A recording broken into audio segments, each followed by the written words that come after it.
Hello guys, आप सभी का स्वागत है रैपिड हॉरर चैनल पे, जहां आज मैं एक्सप्लेन करूंगा American reality based horror thriller movie the final rose को, जो हाल ही में रिलीज हुई है। इसके डायरेक्टर हैं टिम क्रूज, जिन्होंने secrets at the lake movie भी डायरेक्ट की है। इसमें आप देखोगे एक सिंगल मदर, एक डेथ हाउस और एक किलर और बाकी मिस्ट्री। अब बिना किसी डिस्को लाइट वाला मास्क पहने जल्दी से स्टोरी शुरू करते हैं।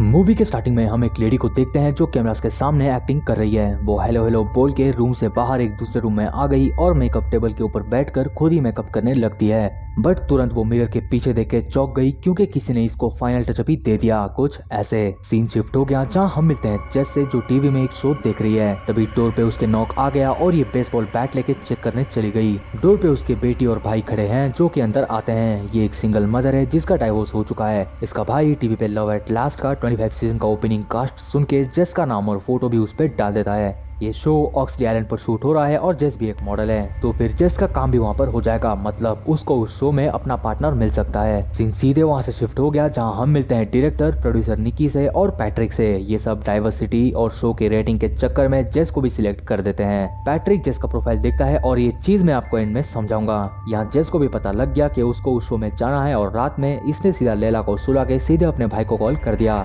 जो लैला का ध्यान रखेगा। और ये सीधे रेडी होकर सुबह शो पे पहुंच गई, जहां क्रू मेंबर्स ने इन सभी का फोन ले लिया। इन्हें सारी चीजें यानी फोटोज, सेल्फीज, वीडियोस कुछ भी लेने से ये साफ मना कर देते हैं और कास्ट ने सीधा जेस का फोन ही छीन लिया जब वो लैला को लव यू मैसेज कर रही थी। जेस ने सीधा ये देख के पूछ लिया कि क्या यहाँ हम फैमिली मेंबर्स को कॉल कर सकते हैं, बट प्रोड्यूसर ने तो मुंह पे ही इसके मना कर दिया।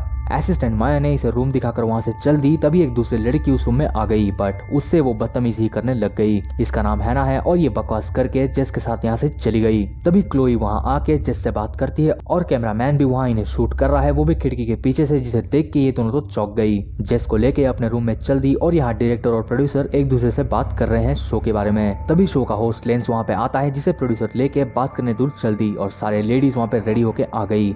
शो भी स्टार्ट हो गया और यहाँ गैरेट से हम मिलते हैं, जो खुद को इंट्रोड्यूस करवाता है और एक एक करके सारी लड़कियां इससे इंट्रोड्यूस होती हैं। यहाँ गैरेट सीधा टीम से बात कर रहा है। मतलब ये शो ही पूरा बकवास है और ये लोगों को बेवकूफ बनाने का कोई रास्ता नहीं छोड़ेंगे। और अब सारी लड़कियां भी यहाँ पे फंस गई। कैसे, आगे देखते रहो। एक एक लड़की इंट्रोड्यूस गैरेट से होती है और अब जेस भी यहाँ पे आ गई। गैरेट इससे भी फुसला के बात करता है और शाम भी हो जाती है, जहाँ होस्ट लेंस आकर गैरेट को इन्वाइट करता है। इनका रोमांस, बातचीत और सब रिकॉर्ड होता है, बट वो जेस से मिलता तक नहीं। गैरेट ने भी जेस को बोल दिया कि हम बाद में बात करेंगे और अब हैना आके प्रोड्यूसर की मदद से जेस के ड्रेस में ड्रिंक गिरा देती है। जेस इससे परेशान और गुस्सा होकर उसको लेके बाहर चली गई बात करने के लिए। बट हैना भी कहती है कि तुम तो गई और जैसे क्रू बोलेगा मैं वैसे ही करूंगी। जेस ने भी कह दिया कि मुझसे दूर रहना, लेकिन हैना को फॉलोअर्स, ड्रामा और मनी ही मैटर करता है। बट तभी एक नीचे गिरा हुआ बॉटल में माया लिखा हुआ देखकर जेस उसे माया को देने के लिए चली गई और ये यहाँ छुपाए हुए फोन से एंजेलो को कॉल करती है। तभी कोई पीछे से भी आ गया। ये एंजेलो से बात कर रही थी, तभी कोई इसका सीधा ही गला काट देता है। बेचारी एंजेलो के साथ डेट से जाने से पहले ये मर गई।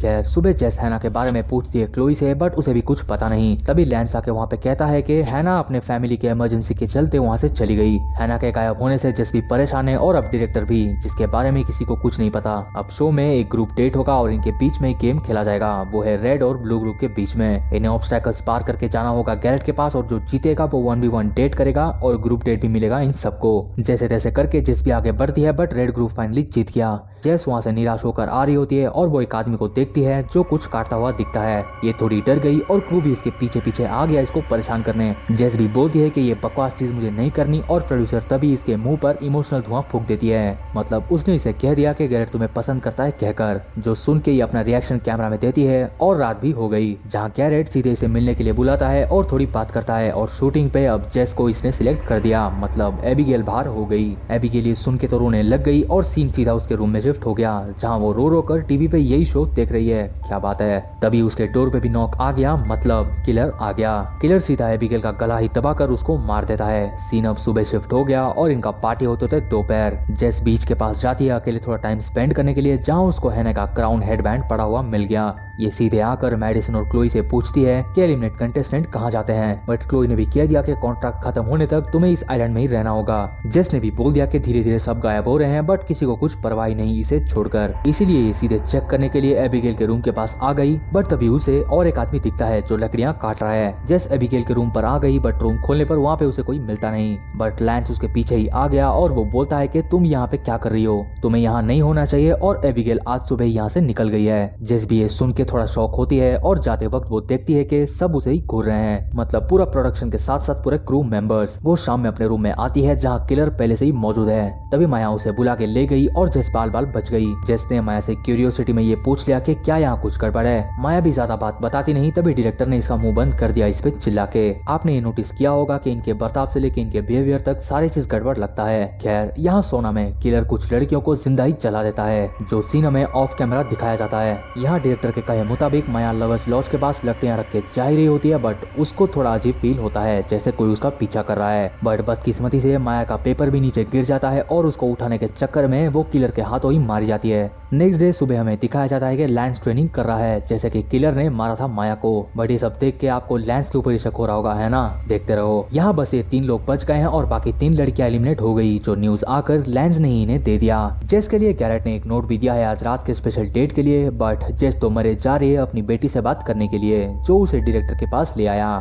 जेस ने सीधा डायरेक्टर के सामने बोल दिया कि मैं घर जाना चाहती हूँ, बट डायरेक्टर ने भी झूठ बोल के गेम खेल लिया शो के लिए, ये कहकर कि गैरेट तुम्हारे बारे में बहुत अच्छा सोचता है और तुम्हारे बेटी के बारे में भी। और इसने जेस को एक वीडियो फुटेज दिखा दी जो कि ऑलरेडी टेप्ड है। जेस भी यहाँ इतनी बेवकूफ है कि गैरेट से अपने बारे में तारीफें सुन के ये रहने के लिए मान गई।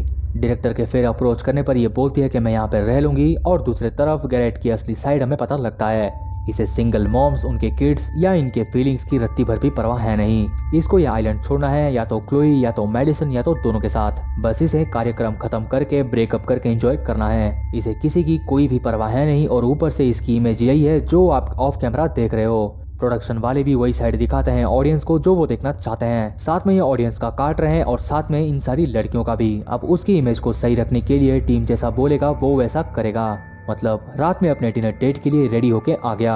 साथ में एक लाल ड्रेस भी जेस ने सिलेक्ट कर लिया जो उसके भाई ने उसको गिफ्ट किया है। ये रेडी होके नीचे आ गई, जिसे देख के सबके थोबड़े खुल गए। यहाँ गैरेट कुछ और बातें जेस को बता के एकदम जेस को अल्ट्रा प्रो मैक्स वाला स्पेशल फील करवा देता है, और गैरेट ने सीधा इसके हस्बैंड बनने के लिए भी पूछ लेता है। जेस भी शर्मा के हाँ कर देती है, बट रात होते होते गैरेट ने सीधे ही इसे शो से बाहर कर दिया। जेस ये सीन देख के बिल्कुल टूट गई और सीधे वहाँ से भागने लगती है, बट इसके पीछे पीछे कैमरा लेके क्रू भी लग गया है। मतलब जिसके फीलिंग्स का पोपट बन गया, वो भी नेशनल टेलीविजन के सामने। पैट्रिक ने भी आकर इसको फोन थमा दिया बात करने को अपने बेटी से। ये अपने बेटी से रोते हुए बात करती है, बट जब वो बाहर जाती है उसे गैरेट दिख गया, जो सब कुछ ठीक है कहकर वहाँ से मुस्कुरा के चला जाता है। और प्रोड्यूसर भी जेस को लेने आ गई, बट जेस इसे साफ मना कर देती है कि मैं खुद बाहर चली जाऊंगी। यहाँ आप रियलिटी टीवी शो का भी रियलिटी देख लो, जहाँ पे ये जेस को चैन से मरने भी नहीं दे रहे। तभी बाहर जेस के पास मेडिसन आती है जो उसे सॉरी तक कहती है। मेडिसन बताती है कि गैरेट और ये कॉलेज में थे। ये वीक भी अपनी हटाती है, मतलब ये गैरेट का पीछा कर रही है और नजर भी रख रही है। गैरेट ने इसके बेस्ट फ्रेंड का रेप कर दिया था, जिसको गैरेट के फैमिली ने अपने पावर के चलते दबा दिया और गैरेट छूट गया। और अब आपका शक भी गैरेट के ऊपर जा रहा होगा कि वो भी किलर है करके, बट अब आगे देखते रहो। यहाँ पे क्लोई और गैरेट लवर लॉज पे गए हैं, जिसको सुन के ये क्लोई के लिए भी टेंशन हो रही है। तभी क्लोई का चिल्लाना सुन के ये दोनों वहाँ से भागते हैं। इनका कार्यक्रम शुरू होने से पहले ही बाथटब में किलर ने गैरेट का सर ही काट के अलग कर दिया है, जिसको ये 3 देख लेती हैं। गैरेट तो गया और क्रू को इससे कुछ फर्क नहीं पड़ता। क्लोई भी गायब हो गई और पुलिस भी यहाँ पे नहीं आ रही है। डायरेक्टर को अभी भी फुटेज चाहिए जो वो प्रोड्यूसर को बोलता है, और प्रोड्यूसर सीधे इनके पास आ गई फुटेज लेने के लिए। इसका मतलब कोई कहीं पे नहीं जा रहा है। यहाँ हम देखते हैं कि क्लोई सही सलामत है, और इतना होने के बावजूद भी प्रोड्यूसर आ गई इनको शूट करने के लिए, जिसे मेडिसन गुस्सा होकर वहाँ से भगा देती है। जेस अपना शक अभी सबके सामने रखती है, ये कह करके इस आइलैंड में एक किलर घूम रहा है। क्लोई को ये सब भेजने का बंदोबस्त करती है पैट्रिक के सामने, और तभी डायरेक्टर भी वहाँ पर आ गया टोस्ट उठाने के लिए। गैरेट के नाम पर ये सब टोस्ट उठाने लगते हैं और शैंपेन पीने लगते हैं, बट उस शैंपेन को प्रोड्यूसर और डायरेक्टर जेस और मेडिसन नहीं पीते, और क्लोई पैट्रिक से छीन के वो पी लेती है। मतलब सारे के सारे मर गए। देखते ही देखते पूरी क्रू ही खून की उल्टियां करके मर गई और क्लोई भी। इन सब के लिए बोट भी आ रही है और ये सब अभी वहाँ से जाएंगे। यहाँ पे नेटवर्क भी ढंग से नहीं आ रहा, इसलिए मेडिसन सीधे नेटवर्क ढूंढने के लिए बीच पे पहुंच गई, जिसके पीछे पीछे जेस भी आकर इसी को किलर समझती है। ये भी किलर हो सकती है क्योंकि गैरेट ने इसके बेस्ट फ्रेंड के साथ जो हरकत किया था उसने इसका बदला ले लिया होगा और सबका मुंह बंद रखने के लिए एक झटके में इसने क्रू को ही मार दिया होगा। ये तो बिल्कुल फुल प्रूफ प्लानिंग ही लगता है। बट तभी किलर जेस को भी बेहोश करके मेडिसन को भी मुक्त कर देता है। होश आने पर जेस बैठी हुई है किलर के सामने जो है पैट्रिक। क्यों होश उड़ गए ना। जेस लास्ट गले सीजन का और मूवी का फर्स्ट सीन से लेके अभी तक का किलिंग से दिखाता है जेस को। अब ये खुद एग्जीक्यूटिव प्रोड्यूसर बनेगा और इसने इसका पहले से ही पीछा किया था, जो कि आपने फोटो देखा था जब पैट्रिक ने जेस का फोटो देखा था, और अब मास्क पहन के ये सीधा इसको मारने के लिए ऑप्शन दे दिया। पर तभी लैंस भी वहाँ पे आ गया जो जिंदा है और ये फ्री करने लग गया जेस को, लेकिन किलर ने लैंस को भी मुक्त कर दिया। जेस जान बचा के वहाँ से भागती है जहाँ लाशें ही लाशें पड़ी हैं। प्रोड्यूसर भी यहाँ मर गई है और डायरेक्टर भी मर गया।